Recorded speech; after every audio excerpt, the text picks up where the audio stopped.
After 12 years of running my father's company, I finally made it worth $75 million. At a family dinner, my dad looked at me and said, smiling, "Your brother will take over now." My heart sank, but I smiled back. The next morning at work changed everything. I still remember the way my father smiled that night, his hand resting proudly on my brother's shoulder, as if he had already made up his mind long before speaking the words that would change everything. "Your brother will take over now." I felt my stomach drop, but years of practice kept my face composed. I smiled back, as if his words didn't pierce straight through me, as if they weren't unraveling 12 years of my life's work in an instant. The dining room was filled with the clinking of glasses, the quiet hum of conversations between extended family and close business associates. This wasn't just a family dinner. It was a celebration, a moment meant to honor everything we had built, everything I had built. My father had started Harper & Company when I was just a child, a modest logistics business that barely stayed afloat in its early years. I grew up watching him struggle to keep it alive, working late nights, sacrificing family vacations, always chasing one more contract to make ends meet. When I was 24, fresh out of business school, he finally let me step in, though I had to fight for that opportunity. And I had done more than just step in. I had transformed Harper & Company from a struggling regional logistics firm into a national powerhouse, expanding operations, securing million-dollar contracts, integrating cutting-edge technology. What was once a small, nearly bankrupt company now stood as an industry leader worth $75 million. And yet, in this moment, none of it mattered. My father had already decided. My brother, Ethan, would be taking over, not me. A slow ripple of approval spread around the table, murmurs of congratulations directed at Ethan. I watched as he lowered his gaze, feigning modesty, though I knew better. Ethan had never been truly invested in the business. He had spent the last decade hopping from one failed venture to another, never quite finding his footing. He wasn't interested in logistics. He wasn't interested in operations. But he was interested in power. I had spent 12 years proving myself, building Harper & Company from the ground up, making every hard decision, every late-night strategy call, every contract negotiation. Ethan had done none of it. And yet, here we were. Still, I swallowed my emotions. I had learned long ago that in this family, showing pain was weakness. I reached for my wine glass, steadying my hand before lifting it. "Smile, Lisa, smile." "To Ethan," I said, my voice smooth, controlled. The guests raised their glasses, oblivious to the storm brewing behind my eyes. My mother cast me a glance from across the table, an unreadable expression, but I knew she understood. Unlike my father, she had always seen the effort I put in, but she wouldn't interfere. She never did. Then there was my father, grinning with that same unwavering confidence, completely unaware that his choice had set something in motion. Ethan met my gaze from across the table, a smirk barely hidden at the corner of his lips. That was the moment I knew. This wasn't just my father's decision. Ethan had been waiting for this. He had positioned himself carefully, playing the role of the dutiful son who had finally found his calling. And my father, ever the traditionalist, saw no flaw in his logic. A son should inherit the empire. A daughter, well, a daughter's efforts were always considered temporary.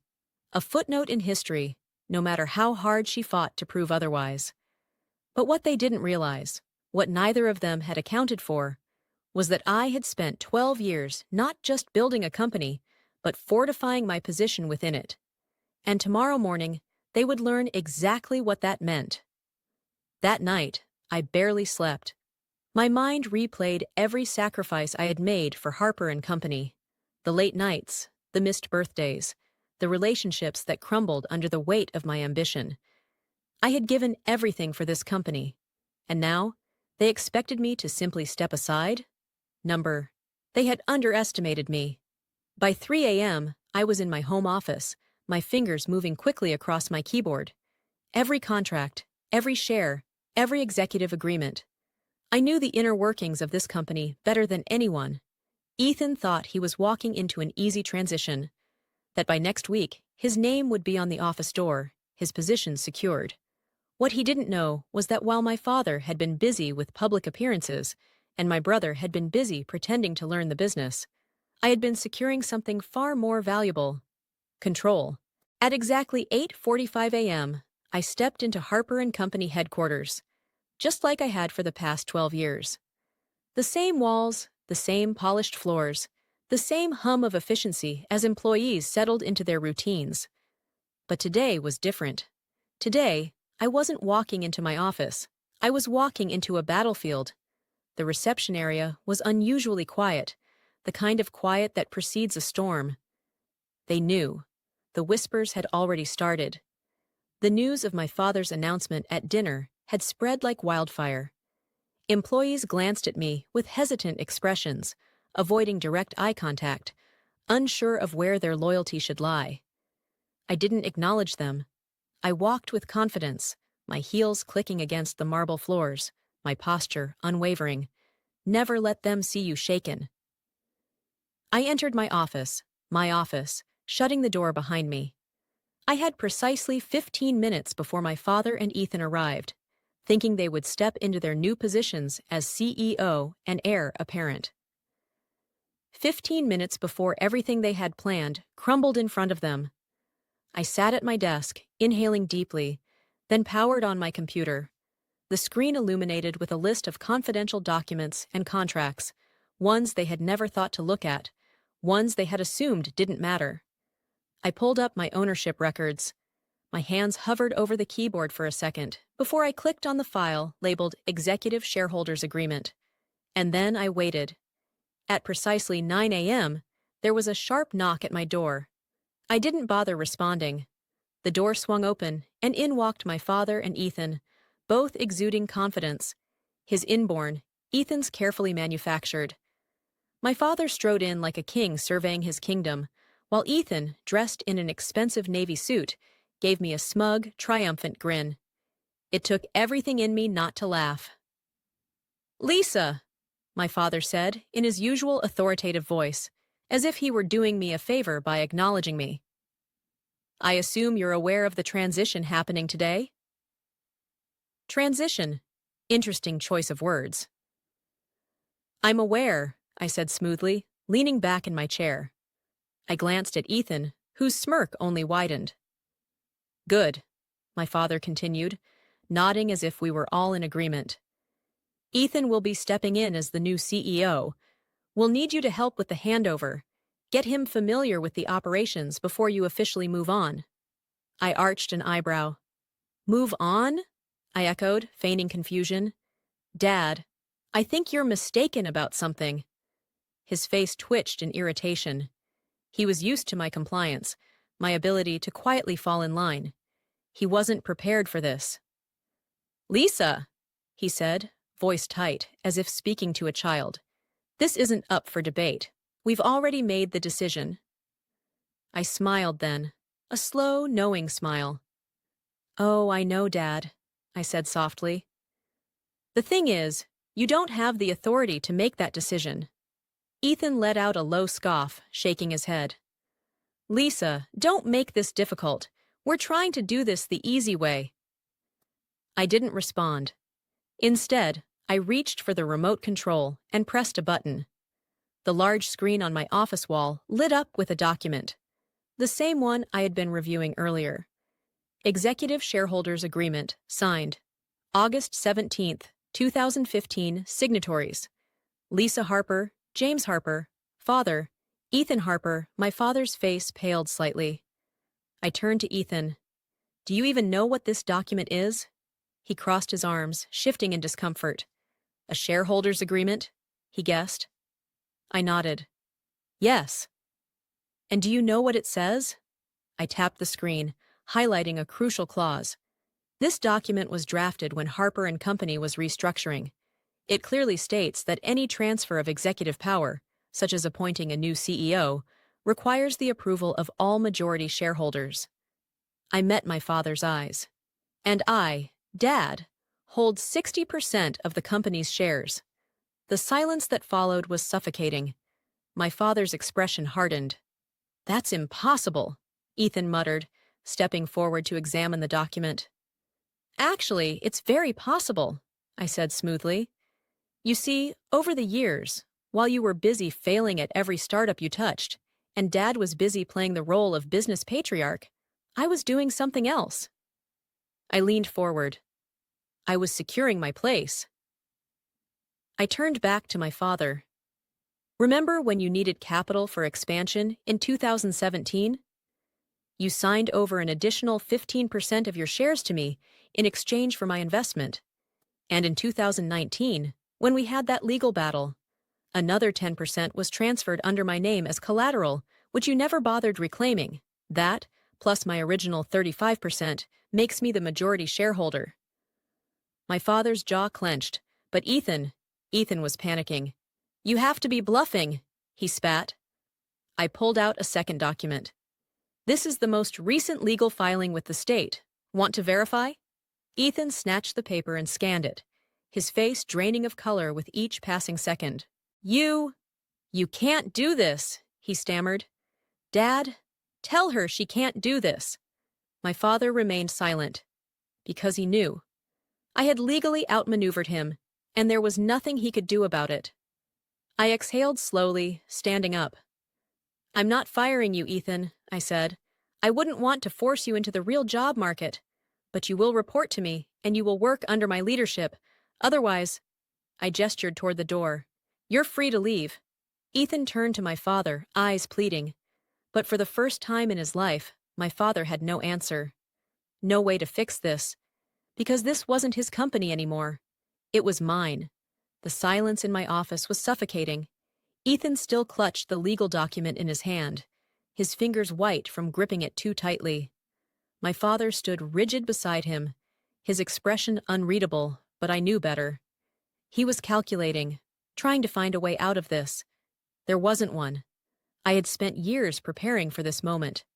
Not because I had expected betrayal, but because experience had taught me never to assume loyalty where power was involved. For the first time in my life, my father looked at me as if he didn't recognize me. Perhaps he never had. So that's it? Ethan finally spoke, his voice laced with bitterness.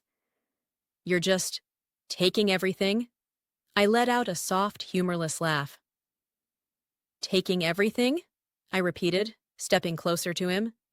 Ethan, I built this company from nothing. Every contract, every expansion, every innovation. I made it happen. While you were busy failing upwards, I was keeping this company alive. So no, I'm not taking anything. I leaned in slightly. I'm just keeping what's already mine. Ethan's face twisted in anger, but he had no rebuttal. He knew I was right. And worse, so did my father. He had spent years believing that bloodline mattered more than ability, that his son would inherit what was rightfully mine. He had underestimated me, and now he was paying for that mistake. My father finally broke the silence. You're making a mistake, Lisa. His voice was calm, measured, but I could hear the strain underneath. A family should stick together. Do you really want to burn this bridge? I met his gaze head-on. Dad, I said slowly, you burned this bridge the moment you made your decision without me. His lips pressed into a thin line. Business is bigger than just one person. We can find a solution that works for everyone. I tilted my head slightly, feigning consideration. Oh, I agree. That's why I'm offering you both a choice. I turned to Ethan first. You can stay in the company, I said, keeping my voice smooth, professional. But you won't be CEO. You'll take on an advisory role with limited authority. Your salary will be generous, but you will answer to me. Ethan stiffened, but I didn't stop. Or, I continued, you can walk away. I'll buy out your shares at market value. You can take the money and find a new project to sink your teeth into. My father scoffed. You're acting like you hold all the cards. I smiled. I do. A thick silence followed my words. I let them sit in it. Let them feel what it was like to be powerless. Finally, my father exhaled, shaking his head as if in disbelief. I never thought you'd do this, he muttered. Not to your own family. I felt a sharp pang at his words. Not to your own family. I wanted to tell him that he was the one who had done this, that he had made the choice to push me aside, to act as if I was temporary. But I didn't. Because in the end, it didn't matter. What mattered was that I wasn't going to let them take what I had built. Not now, not ever. Ethan stormed out first. Good riddance. I knew my brother well enough to predict his next move. He would go to our relatives, our family friends, painting himself as the victim of corporate betrayal. I didn't care. I wasn't here to win their approval. I was here to win my future. My father lingered for a moment longer, as if waiting for me to change my mind. When I didn't, he gave a slow nod. "You've changed," he said quietly. I met his gaze. "No, Dad. I just finally stopped pretending." Then he left. I exhaled, sitting back down in my chair. I should have felt victorious. I had fought for my place and won. But as I stared at the empty doorway, I felt something else too. A quiet, lingering ache. A part of me had always wanted my father's approval. Some small, desperate part of me had thought that if I worked hard enough, if I proved myself over and over again, he would finally see me. But the truth was, he had never really looked. And now? Now he had no choice but to see me for what I really was. Not his daughter, not his temporary stand-in. The true leader of Harper and Company. I turned back to my computer, my focus shifting. I had spent 12 years building this company. Now I would spend the next 12 making it untouchable. My father and brother had tried to take everything from me, but in the end, they were the ones who lost everything. For the first time in 12 years, my office felt empty. No phone calls from my father, no passive-aggressive emails from Ethan, just silence. But silence didn't mean peace. It meant the battle had begun. I knew my father wouldn't walk away quietly. And Ethan? He would fight tooth and nail to reclaim what he thought was his birthright. I wasn't naive enough to think this was over. It had just begun.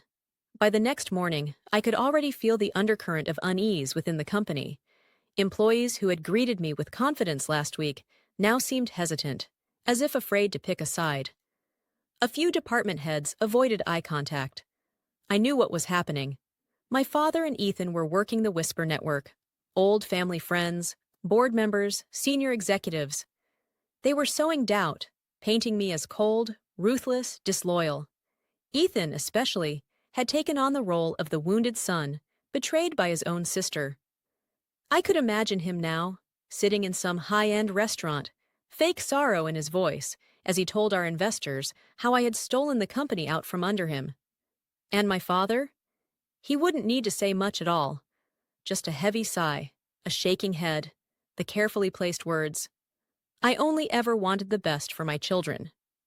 It was calculated and dangerous, because if they managed to turn my board members and top executives against me, they could push me out of my own company, or at least make my leadership impossible.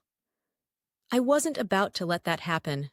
That afternoon, I called an emergency executive meeting. As I stepped into the boardroom, I felt the tension in the air. Half of the room avoided my gaze. The other half watched me too closely, waiting for me to slip. I took my seat at the head of the table. My seat. "Let's not waste time," I said, my voice even. I know there have been conversations, behind closed doors, over drinks, in hushed voices. I let my eyes scan the room, pausing on each person for just long enough to make them shift uncomfortably. I also know that some of you are wondering if my leadership is sustainable. A few people tensed. No one spoke. I tapped my fingers against the polished wood table. Let's clear that up now. I pulled up a presentation on the screen behind me. Numbers, data, facts. I built this company from a struggling regional business to a $75 million industry leader. Over the last 5 years, under my leadership, we've seen a 300% increase in revenue and expanded into 6 new markets. I turned to the CFO. "Paul, do we have a single financial indicator suggesting this company is in trouble under my leadership?" Paul hesitated, then shook his head. "Number." In fact, projections show another 20% growth in the next quarter. I nodded.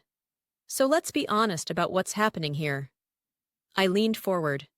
My father and brother aren't upset because the company is struggling. They aren't upset because I'm failing as a leader. They're upset because they expected me to step aside and let Ethan take over, regardless of qualifications, regardless of results. The room was silent. Then I dropped the real bomb. I also know that some of you have been contacted in the last 24 hours, offered incentives to push for my resignation. I tilted my head slightly. If anyone here would like to disclose those conversations now, this is your chance. A few people shifted uncomfortably. Then, after a long pause, one of the senior executives cleared his throat. I received a call, he admitted. From your father. He said he was considering making an official appeal to the board.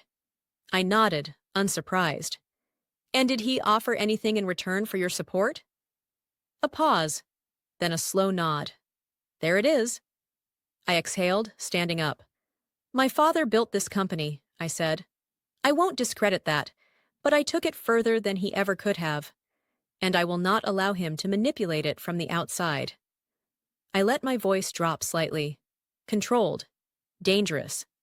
If he wants a fight, he'll get one. I gathered my papers, looking at each executive in the eye. If anyone here believes my father and brother deserve control, now is the time to make your move. Silence. No one moved. Good. I turned and walked out, my head held high. This wasn't just about keeping my company. This was about making sure they never thought they could take it from me again. That night, I made my own call. Not to a board member, not to an investor, but to the media.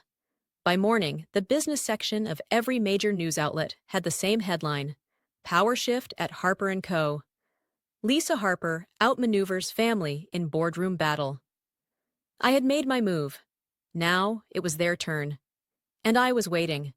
The morning after my story hit the press, my inbox exploded.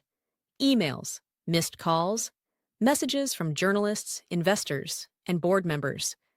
Some were supportive, some were cautious, but most of them had one question in common. Is it true? I let them wait. I knew the game my father was playing. He had spent decades perfecting the art of public perception. He knew that reputation held weight in business. If he couldn't defeat me in the boardroom, he would undermine me in the public eye. And that was exactly what he was trying to do. By noon, the first counterattack arrived. A press release, neatly crafted, carefully worded, but filled with lies. Harper & Company has always been a family-run business. We are saddened by recent developments, but remain committed to upholding the values that built this company. Changes in leadership are inevitable, and we hope to transition smoothly as we move forward. It was subtle, but I knew what it was really saying. Lisa is reckless. Lisa is unstable. Lisa is not a team player. I wasn't surprised. I was, however, pissed.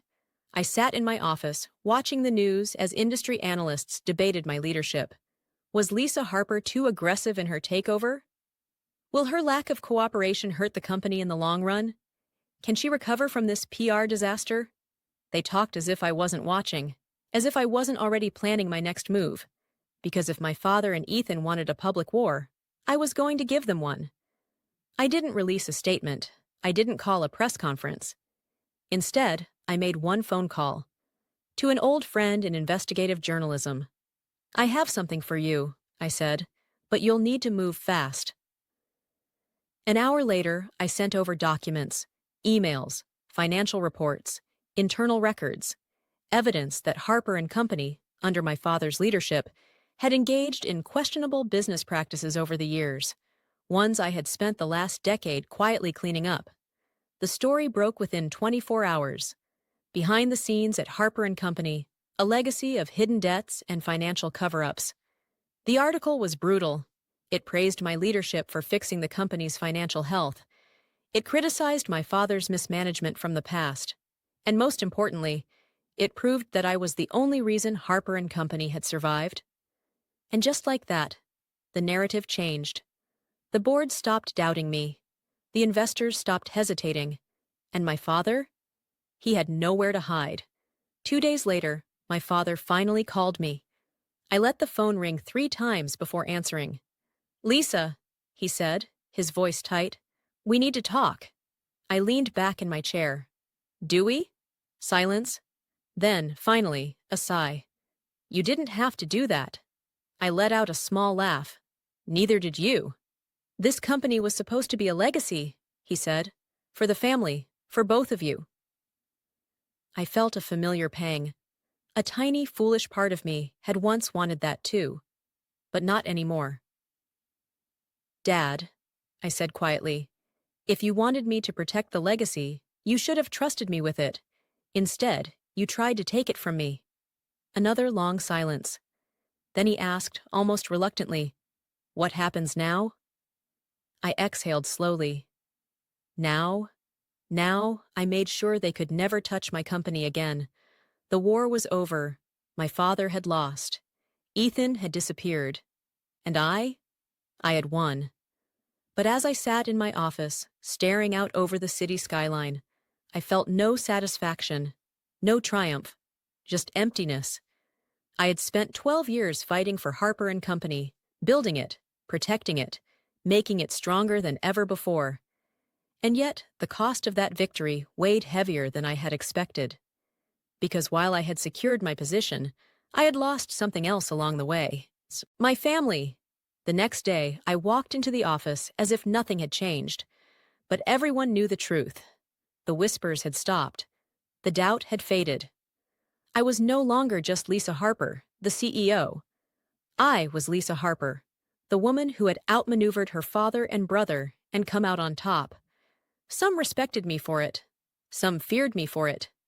And some still waited for me to fall. I let them wait. At noon, my father and I met in the conference room for what would be our final discussion.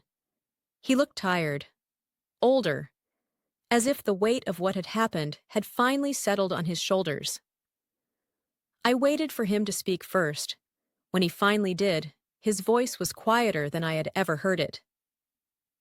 "I'm retiring," he said simply, "effective immediately." I didn't react. I had expected this. "I'll sell my remaining shares," he continued. "I'll keep a small percentage as an investor, but I won't be involved anymore." I studied him carefully. "And Ethan?" His jaw tightened. "He's gone," my father admitted. "Took the buyout. He won't be back." A part of me had known it would end this way. Ethan had never been strong enough to fight his own battles. Once it was clear he had lost, he had done what he always did: run. Still, hearing it out loud made something inside me ache. Not regret, not guilt, just the finality of it all. I nodded. "Understood." My father exhaled, rubbing his temple as if he had a headache. Then, after a long pause, he said something I never expected. "I underestimated you." It wasn't an apology, but it was the closest thing I would ever get.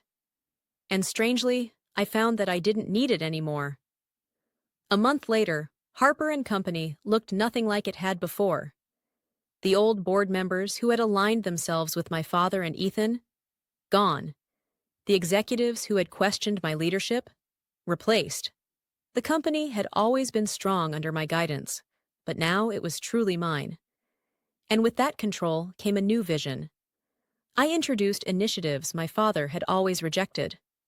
Modernized systems he had called unnecessary. Expanded into industries he had been too cautious to explore. Within 6 months, profits soared. Within a year, we had crossed the $100 million mark. And for the first time in my life, I wasn't just fighting to prove myself. I was fighting to build something that no one could ever take from me again. A year after everything had happened, I met my father for dinner. It was the first time we had spoken since his retirement. He looked different, quieter. He wasn't angry anymore, just accepting. "I read about the latest deal you closed," he said over his drink. "It was a smart move." I smirked slightly. "I know." A ghost of a smile touched his lips. There was no tension between us anymore. No war left to fight. Only the simple, undeniable truth. He had tried to push me aside, and I had proved him wrong. He lifted his glass. "To Harper and Company," he said. This time, when I clinked my glass against his, I didn't feel anger or resentment. Only peace, because I had already won, and I no longer needed his approval to know it. As I sit in my office today, overlooking the city that I built my empire in, I think about the lessons this journey has taught me. That family can be your biggest enemy. That loyalty is a currency, not a guarantee. That power is never given, it's taken. But most importantly, that sometimes the best way to prove your worth is to stop seeking validation and build something so strong that they can never ignore you again. I have no regrets. Harper and Company is mine now, and I intend to make sure no one ever forgets it.